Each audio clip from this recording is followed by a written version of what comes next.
Something crazy just happened with my bona fide F1 Azerbaijan Grand Prix race predictions, and we need to talk about it. In case you have no idea who I am, hi, I'm Elbone, and I make 3 predictions ahead of every single Formula 1 race. I entered the Azerbaijan Grand Prix at 22 for 48, aka 46% on the season with my F1 race predictions. The fact that I'm below 50% means my name is currently Elbone instead of the usual J-Bone on account of how many prediction L's I've taken.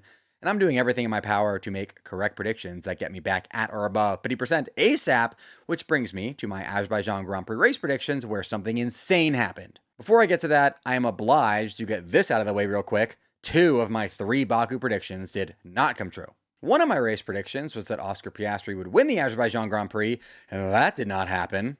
I based my prediction on how Oscar absolutely dominated in Baku last season and won the race by 11 seconds, thinking that with Oscar's car being even faster this season, he'd not only win it again, but win it by even more. Nope. The other one of my race predictions that did not come true was that Charles Leclerc would finish on the podium in Baku, which he did not even come close to, considering he finished P9. All right, now that that crap's out of the way, here's the crazy thing that just happened with my Azerbaijan Grand Prix predictions. By far, the boldest prediction that I have made all F1 season long actually came true in Baku. My third Baku prediction was that McLaren would not clinch the 2025 World Constructors' Championship in Baku, which would only happen if the 2 McLaren drivers didn't finish 1-2 or 1-3, and then also didn't beat Ferrari by 9 points, didn't lose to Mercedes by 12 points, or didn't lose to Red Bull by 33 points. And as fate would have it, McLaren didn't beat Ferrari by 9 points and lost to Mercedes in Baku by 24 points, meaning McLaren doubly did not clinch the World Constructors' Championship in Baku, just like I, Elbone, predicted. Elbone! Can somebody please look up what the Vegas odds of McLaren not clinching the Constructors' Championship in Baku were headed into the race weekend when I made this prediction?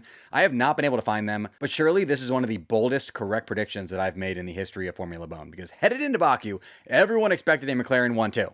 Or at the very least, for them to clinch the Constructors' Championship. Anyways, despite my one amazing correct prediction, this 1 for 3 performance in Baku means I'm at 23 for 51, aka 45% for the season, aka well below my goal of at least 50%. Here's my question for all of you though, because I made such an unbelievably unlikely prediction that ended up coming true, that McLaren would not clinch the Constructors' Championship in Baku against all odds, does that get me some sort of like bonus points or something here? Like, do I get any sort of reward?